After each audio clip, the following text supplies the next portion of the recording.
Oke guys, kali ini kita akan lanjut lagi nge-review manual yang berjudul Magic Emperor nih, chapter yang ke 400 berapa ya kemarinnya. Pokoknya ini lanjutan yang kemarin yang masih tentang si Dugu atau ketua macan putih ini, pasukan macan putih yang masih bertarung sama para pengkhianat kerajaan nih. Ya, si Dugu ini dijadiin tumbal proyek lah ibaratnya. Oh iya, chapter 496 ya guys ya. Kita lanjut lagi ini.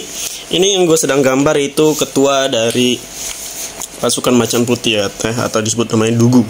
Nah, si Dugu ini mulai terkena jebakan dari kekaisaran ya, yang dimana dikeroyok oleh pasukan dari bis, disebut bes ya, bis apa bis gitu, yang dari luar kekaisaran yang kerjasama untuk menghancurkan pasukan si Dugu ini guys.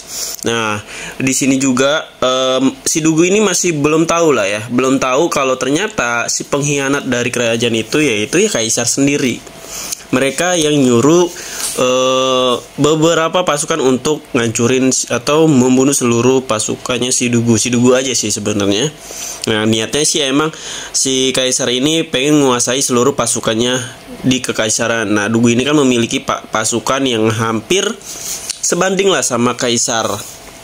Makanya dia mau nggak mau harus ngorbanin atau tumbalin nih. Padahal si Dugu ini nggak pernah ibaratnya selalu setia lah, nggak pernah ngianatin dia. Tapi ya udah, kaisarnya emang agak sedikit sedeng ya. Nah, niatnya emang memecah dominasi kekuatan seluruh 7 keluarga bangsawan ya.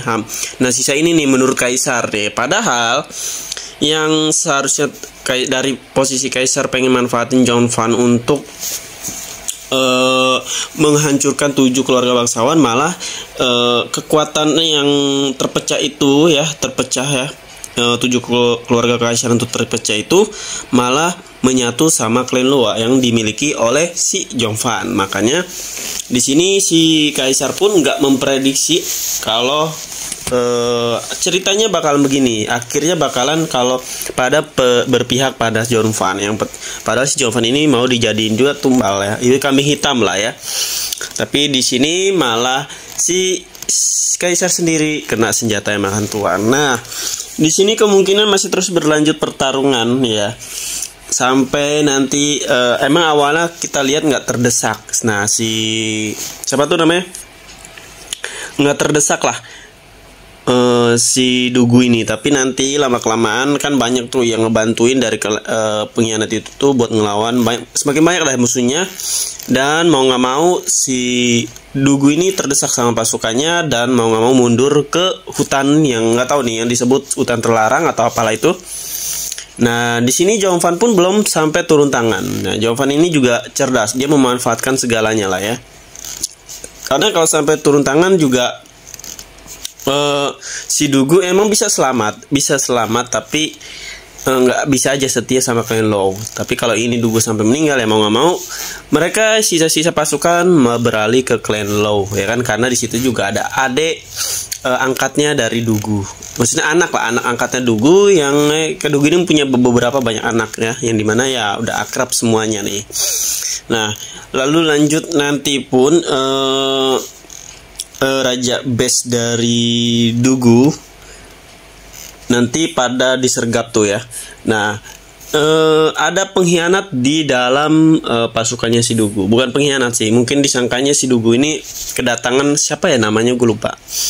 Kematiannya itu, dia itu matinya itu bukan gara-gara bertarung 1 lawan 1, tapi gara-gara tusuk dari belakang. Ibaratnya tuh emang dilicikin lah ya.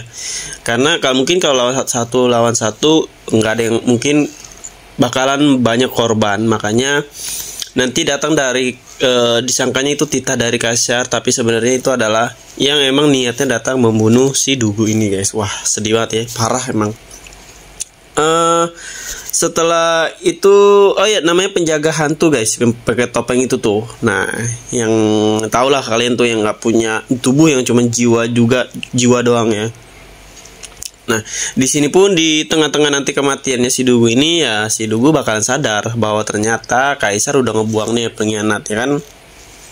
Karena kita nggak tahu, tapi ya apakah anak-anak yang lain ngelihat itu keadaannya posisinya lagi rame atau enggak ya. Kalau ketahuan mau nggak mau Ini alasan yang paling kuat buat mereka nyerang Kaisar, berbalik arah lah ya, yang harusnya setia ya nemenin Kaisar buat ngejaga Kaisar, tapi karena Kaisar udah ngianatin bapaknya di mereka, ayahnya mereka, ya mau nggak mau mereka pasti balas dendam dong ya kan, bahwa ayahnya nggak pernah berkhianat, tau-taunya dihianatin. Nah ini licik banget sih, ini Kaisarnya lebih licik dari Zhongfan ya, bukan Zhongfan, lebih kejam dari Zhongfan menurut gua. Kalau Zhongfan itu udah licik barbar, tapi kejamnya tuh milih-milih, nggak asal meskipun dia mau ngebunuh orang juga jarang banget dia pakai tangannya sendiri, kecuali kalau dia dendam. Nah ini nih yang gue gambar itu api dari kekuatan naganya si Dugode, itu ngeluarin kekuatan naga apa ya gue lupa pokoknya.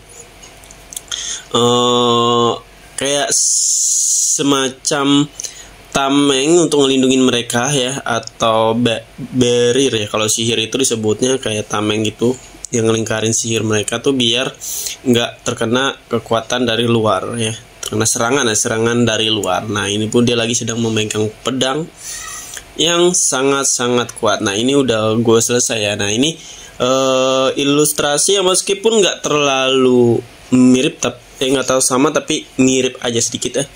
Yang penting kalian tahu kalau ini salah satu karakter yang ada di Magic Emperor. Nah jadi kalian sabar, yang nunggu Zhongfan beraksi sabar, karena menurut gue masih panjang Zhongfan buat ngebunuh Kaisar ya. Belum lagi nanti Kaisar pun harus Zhongfan pun sempat terdesak, seperti yang gue selalu bilang. Dia juga gak nyangka ternyata si Kaisar ini udah memiliki kartu as yang banyak ya. Zhongfan meskipun memiliki kartu as yang banyak kan semuanya dibantai semua rata-rata. Klan tuh cuma diambil beberapa doang dari setiap 7 bangsawan, nggak semuanya, karena Zhongfan tahu itu berbahaya ya. Emang plus minusnya di situ guys. Kalau diterima semuanya 7 bangsawan yang nggak dibunuh semua, kemungkinan si Zhongfan itu nggak akan terdesak banget ya, karena kan udah banyak banget tuh pada bersatu. Tapi karena Zhongfan buat menghindari pengkhianatan di dalam klan lo, mau nggak mau ya dia hanya mengambil beberapa orang yang benar-benar bisa dimanfaatkan, nggak ada peluang buat mereka berkhianat dan bisa ditaklukkan lah ibaratnya, kalau Zhongfan mikirnya gitu. Oke. Mungkin kita cukup sampai sini. Jadi kalau kalian mau belajar tentang desain, bisa ke playlist YouTube gua, di situ banyak sih sebenarnya sih. Jangan lupa follow juga fanpage gua, juga udah ada TikTok, serta di Instagram juga udah banyak ya. Jadi kalau kalian mau request juga bisa, di mana aja bisa langsung chat gua ya, request mau apa lagi nanti gue bikinin, karena sekarang lagi bikin soal leveling yang lagi ramai-ramainya, nanti gue kasih tahu ke kalian. Oke, di sini udah selesai. Ini tinggal gue gambar aja sedikit ya, agak sedikit diatur-atur aja, sebenarnya gampang, gratis sini, aplikasinya nggak berbayar. Oke, udah selesai di sini bawaannya. Oke, cukup sampai sini. Pokoknya terima kasih yang udah nontonin video gue, dan sampai jumpa lagi di next video.